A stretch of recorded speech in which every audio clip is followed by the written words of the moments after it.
Where was it? Ooh, I love A it. main, A main, last guy. How do I get this?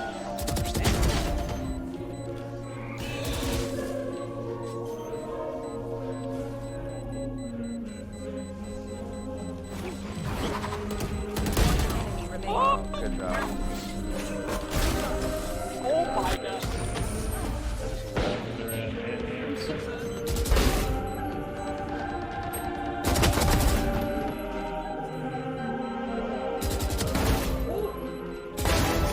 Oh, Big Daddy.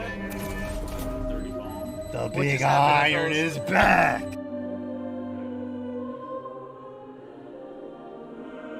Hey guys, how's it going?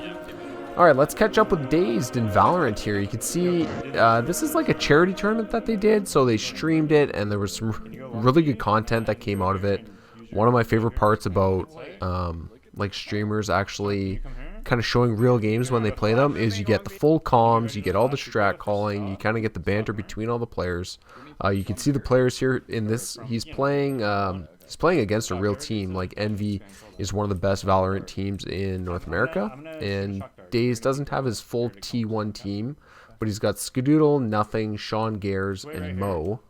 Pretty good team. You can see the team on the scoreboard there. So Dazed is playing Sova, and he really is like you'll see it throughout the game. Like a lot of players really focus on their darts and placing them and doing these crazy lineups and getting them to lining up the proper pixels and everything. Dazed is the complete opposite of that. All his darts and his recon bolts, or his recon darts and his shock darts are all just kind of off the cuff, and he just throws them out there. So this game is a little bit old. I don't know if he's a little bit more honed on some lineups now, but I think it also kind of goes to show that a lot of the lineups are unnecessary, in my opinion. So like I mentioned, this game has all the comms, and if you're actually interested in watching the game without me talking and just want to hear the comms, which is honestly the type of content that I like, then I'll put a link in the description. I'll upload another version of the video just without any of my commentary if you want to listen to just the comms. And I'm gonna shut up here in a second here. I'll kind of show like the strat calling process that Dazed comes up with. One U-haul for sure. Here, hold on. Give it to Ska. Can you come short with me, Jordan? And you could use all your nades and stuff for hookah, okay? And then you could just jump up here. And you could just jump up here. See a mark. You could just jump up there. You want me to room? Yeah, you could room by U-haul. Take flight. You guys go showers, all three of you, okay? Am I peeking this? You can kind of see the power of the ping system that Valorant has for a strat caller to be able to say, okay, go here, and just ping on the map where you want your players to be. And a lot of the calls he's making are really off the cuff too. They're not complex. He just simple splits on bomb sites, or simple like throw a couple nade here, get this map control there, etc. I'll show another example of it here too, just so you can kind of see what his thought process behind it. Can we do this round? Can you just sit outside showers, Right here. Jordan? And can you three go long B and then get ready to take TP and meet up with Jordan, and we'll just go A and we'll just gonna over rotate B. I'm not gonna take shower control then. I'm just camping. Yeah, you could just camp. So again, really simple stuff. Like Nothing doesn't play on his team or anything like that. Nothing isn't on a team. Neither is Sean Gares. Sean Gares has been more in the commentating role, but so they're just coming up with simple kind of pug-like strats where they just have a thought process at the beginning of the round and then they kind of carry that forward. But I just thought it was good. It really showed the great way you can kind of manage the calling of a game in Valorant.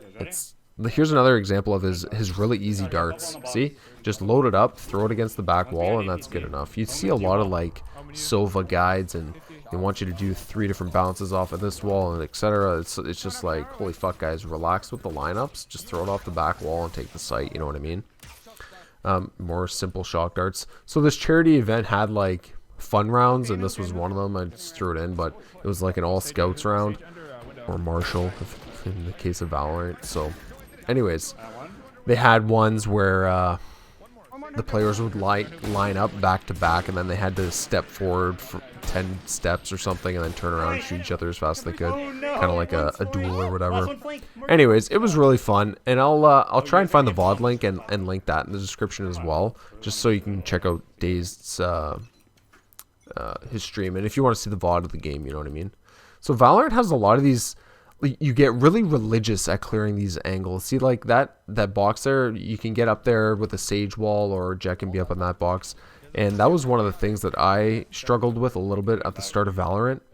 Compared to CSGO, you have to be ridiculously vigilant, clearing angles and being ready to take fights and stuff. And in CSGO, it felt like there just weren't as many places for guys to hide, and there weren't weird boxes to boost on all the time and stuff like that. There was just not as many places to clear out. But in Valorant, there's just so many places to clear out, and after you get shot in the back of the head, like, or side of the head, like 52 times, you know, you start getting very, very religious about clearing the angles. And that's kind of when you know you're getting the feeling to like start getting good at Valorant, you know what I mean? If you're coming from CS, and of course everybody coming from CS is, most guys are converting very well into Valorant. Obviously it's pretty much a replica. But you can see Dazed there with that spray. It was kind of like the crab walk spray that you'd have in CS, where they'd, you know, crouch down and then hold A or D to crab walk side to side. And it doesn't work as well in Valorant. It messes up your accuracy a little bit more. So you can see Dazed almost wasted a whole clip just to spray that guy down. But in CS, like, that's a pretty reasonable spray. Actually, when I came from 1.6, I had to get used to that crab walk type spray in CSGO, because it wasn't really a thing in 1.6. You would just crouch and spray. But I'm gonna let the comms play out again here for Dazed and let him call around. Okay, I was like, no way, I'm dude. going based on, Sean, can you smoke here? Right here. Yeah, I got it. And let's just hope they just come B. If they come B, they'll probably come through long, by the way, guys.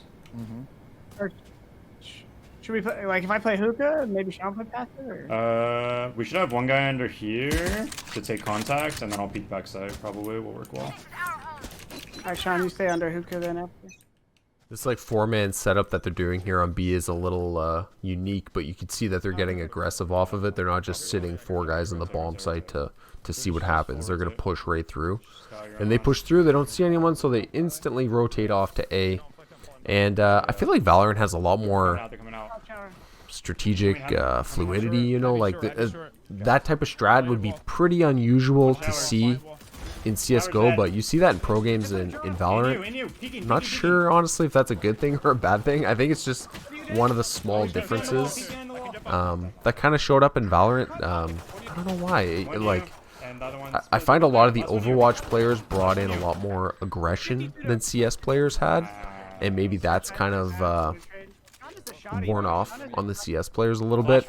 You don't see as many straight up rounds. When you're on the defense side, you're often taking peeks. Of course, like wide swinging and taking peeks in Valorant seems to be a lot stronger than in CSGO, which is kind of weird because you move slower, but just the way the netcode is, you just end up winning fights. When you're the guy swinging out, taking a peek, you typically win the fight.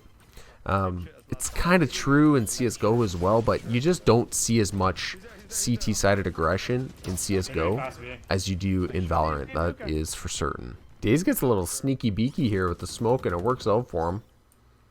Although he watch him almost whiff this spray here. He just gets a little wild, and you can see when he was he was crouching but still kind of moving around, you can see his bullets were kind of going into no man's land, like he wasn't getting the recoil that he was expecting. I'm gonna let the comms play out again one more time, just with Dazed commenting on Mo. Omen was too good at 55. Yeah, I'm gonna. Alright. We might need a smoke, Sean. We might need a smoke. Be quiet. They're outside hookah. Yeah, outside hookah too. Revealing area. Push market. They're taking hookah control right now. I'm leaving it. I'm blind. Oh, they're getting me. I'm dead. No, they're. I don't know how to play off Mo, man. No, I was running away, Dazed. You were running again. That's what happened. I feel like what Dazed brings up, like he doesn't know how to play off Mo.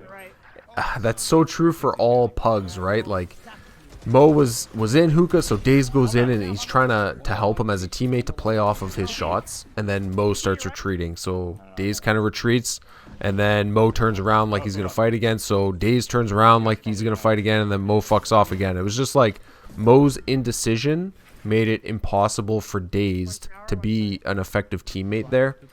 I feel like that's not talked about enough, you know, like when you're doing shit in pugs like that and you can't put your finger on why, it's often that, at least for me personally, I feel like.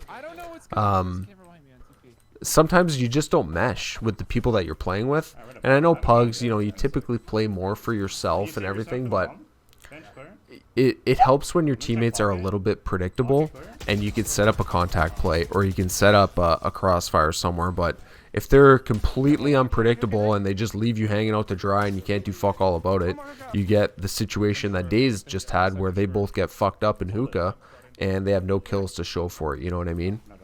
And I don't know, it was just reassuring to see that happen to somebody at the top level, and just to know that it doesn't always only happen to me, you know what I mean? So we're coming up to the end of the game, and honestly, this little pug that Dazed put together with Sean Gears and Mo and company did really well. Mo punching way above his weight, because he has shown that he's not that good of a Valorant player, not that good of a CS player anymore either, but punching way above his weight in this game, and that helped them stay in the game, really, because Envy's a better team than T1's actual squad. And yeah, I mean, they're all just they're fucking around, they're having fun, it's a charity event or whatever, but I don't think anybody expected it to be this close against Envy, especially. If you know anything about the CS scene, you might recognize a few of these players on Envy, like Mummy, FNS, Caboose, Food are all CS players. And FNS was a top level, well, kind of top levels. He was a tier 1 NA player when NA was really bad years ago, but I mean, fuck, he's been playing CS forever. Caboose and Mummy, I think, were premier level players, and Food as well. Anyways, all former CS players. Like most of the top Valorant scene is kind of dominated by, but there's a few Overwatch players kind of sprinkled in there, which surprised me personally, but yeah, there's some really good Overwatch players, go figure, right? Anyways, guys, if you like this stuff, give it a thumbs up. If you didn't like it, let me know. Let me know what you think about Valorant in the comments, if you've played it, if you like it, if you don't like it, etc. And yeah, I'll catch you next time in the next video. Peace.